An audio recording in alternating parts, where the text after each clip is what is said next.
and welcome back to another chapter of Nico's adventures. I've had a very complicated and long day. It is February 14th, 2026. Probably either 12:50 something or 1 a.m.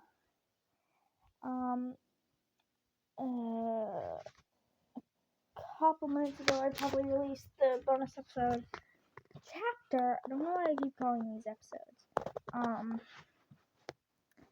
Which was 7.5 bonus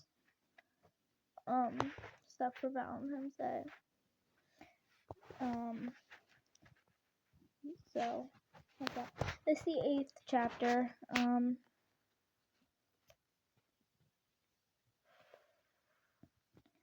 I have not been able to do posts. I've tried so many times. So I'm physically incapable to do that. So I will not be making posts on whether or not you would like to kill off characters or what's your favorite characters. So just put it in the comments because why not? We currently have 14, almost 15 chapters, and we're on the 8th chapter. So yep. I'd like to wish everybody a happy Valentine's Day. And yeah. So I guess we should get on. These next couple chapters and this chapter, it gets rough.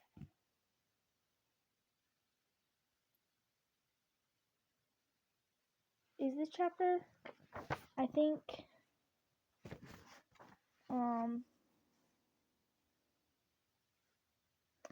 this chapter gets into black terms. It gets into it does take a darker turn. It's not as dark as some of the other Nico fanfics or Solangelo fics that I've read in the past because just wow. I've read so many, and that's why I could not find the right one other than a couple that I really liked. I don't know exactly what's happening, so I decided to make my own. Because what's better than making your own plot twists and killing off other characters? I have not done that yet. I might need to. So chapter 8. Okay. So, without further ado, Nico Adventures, made by Aiden D'Angelo, narrated by Aiden D'Angelo, and it's my channel, Aiden D'Angelo.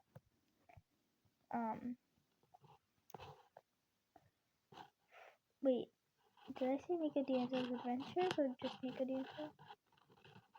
I don't know. This is Nico D'Angelo's Adventure series. So yeah. Again, if you don't like darker themes or blood, even the word of blood, don't read this. I really do not want to make anyone feel uncomfortable. Do that. But without further ado, let's get on with the chapter. Chapter 8. A stranger at the door. Nico's point of view. And maybe some alternatives. The next morning I woke up, and for a second, I kind of forgot everything that happened. The airport exploding, finding out that Aiden was my sister, and her child of Hades, and meeting her sister, Max. It was definitely weird and strange, but definitely in a good way. The sun was coming through the window, which I stupidly forgot to close last night after taking a shower and diving headfirst into the pillow and falling asleep. But for once, it didn't feel terrifying to wake up in a new place. I had voices in the kitchen, so I went to go check it out. Aiden and Max were arguing about who got the last hot chocolate packet, and I couldn't help but laugh. It felt normal, which was nice. I sat down and Max offered me a Pop-Tart. But before I could answer, the doorbell rang. Instantly made all three of us freeze. No one rings the bell. Wink, wink, unless it's trouble. Well, at least that's the vibe that Aiden and Max's glances brought me to think. Aiden grabbed his sword just in case, and Max peeked through the peephole.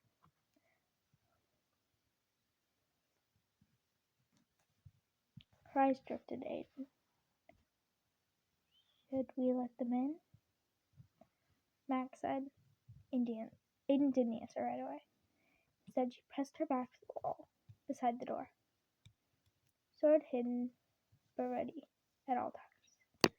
She motioned for Max and me to step away, and she cracked the door open, enough to clearly see the girl's face.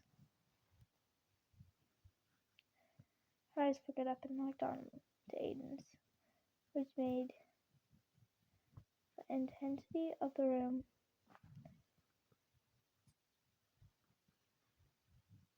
different.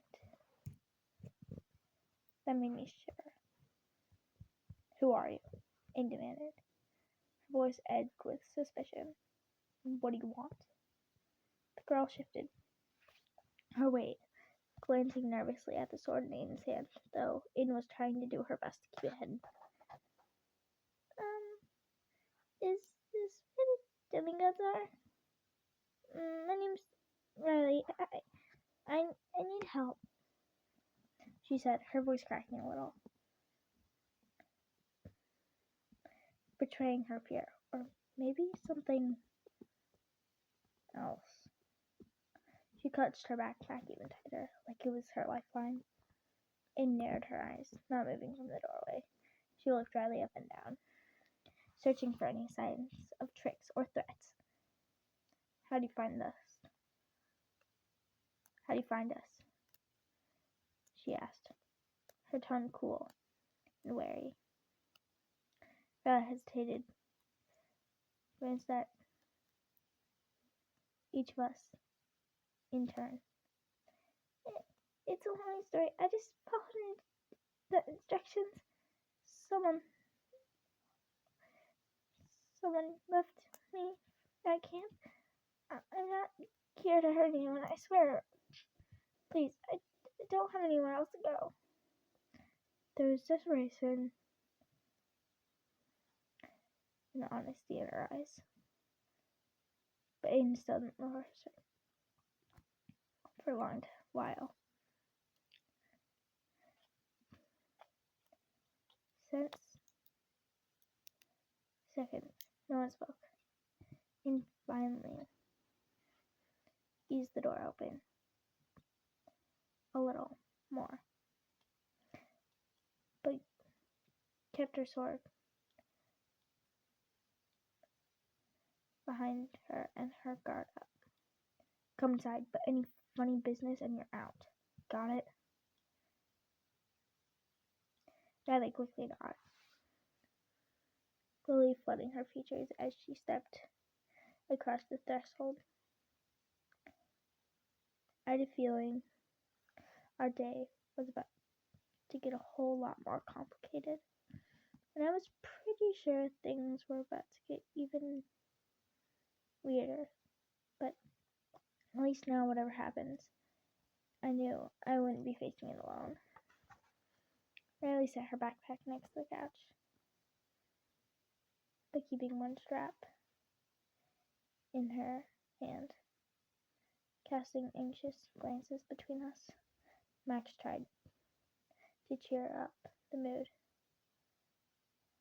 Normal tone. But her eyes kept darting to Aiden's. Aiden was shooting daggers at this kid for no reason. Her leg was over the other, which was probably cutting off circulation, but still looked like if something went south, she'd be the first one up. And he didn't know what was scarier, her expression or light blue graphic tee that had little animals from the movie Bambi and green pants embroidered with little bees and flowers. Max, that she wore. Max said, "I could make some toast." She stopped. Riley shook her head. "No, I'm okay. Just thanks for letting me in." For a moment, the room filled with awkward silence. The kind that creeps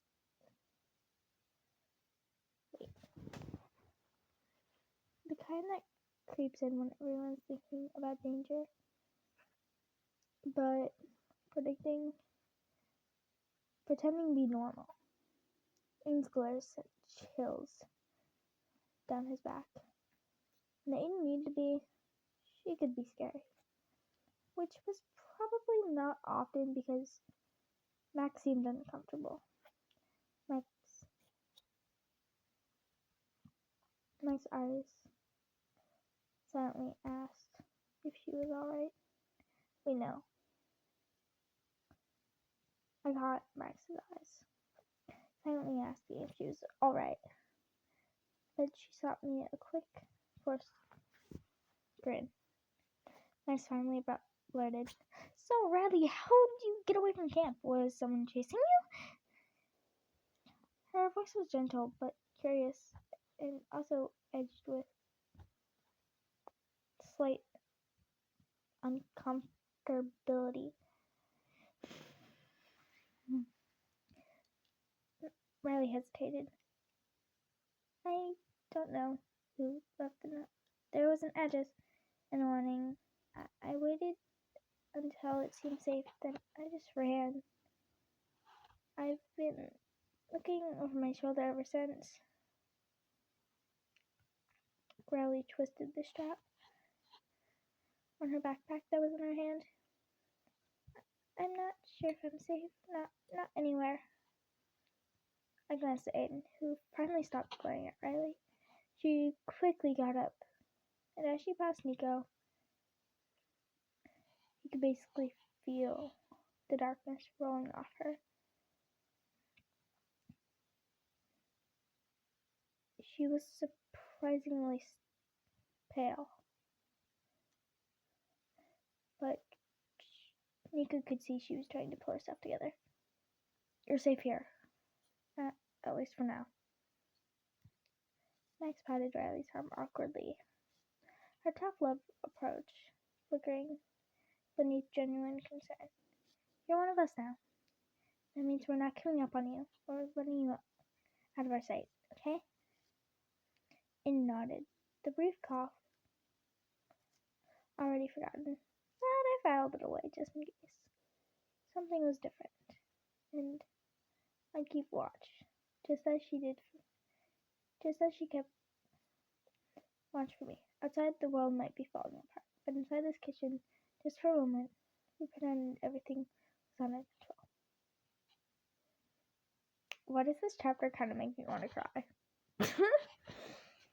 It's like, so serious, honestly, but it just makes me either want to cry or laugh. So, 14 minutes. Bye. This is Aiden D'Angelo out. Bye.